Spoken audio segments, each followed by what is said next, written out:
कर्म योग क्या है? गीता का कर्मयोग और स्वामी विवेकानंद का कर्मयोग, ये दोनों कर्मयोग में क्या अंतर है, क्या परिभाषा है, चलिए हम समझते हैं। विवेकानंद कर्मयोग के बारे में कहते हैं कि सत्कर्म और निस्वार्थपूर्ण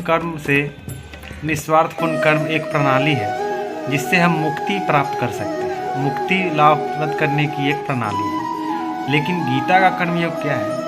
इसका मतलब है कि निस्वार्थपूर्ण कर्म करना, बिना फल की चिंता किए हुए कार्य करना, ये हमारा गीता का कर्मयोग कहलाता है। तो जाहिर सी बात है, बहुत अलग अलग समुदाय के लोग रहते हैं हमारे समाज में। जैसे कि कोई किसान होंगे, वो सोचेंगे इस बार हमें गेहूं का फसल उगाना है, गेहूं हमें चाहिए।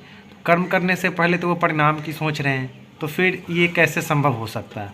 जब आप कर्म योग गीता में पढ़ेंगे तो सबसे पहले श्री कृष्ण से अर्जुन यही सवाल करते हैं कि एक तरफ तो आप मुझे ये कह रहे हैं कि कर्म को त्यागो, और दूसरी तरफ कह रहे हैं कि सत्कर्म करो, भक्ति में लीन होकर कर्म करो। तो इस दोनों में अंतर क्या है?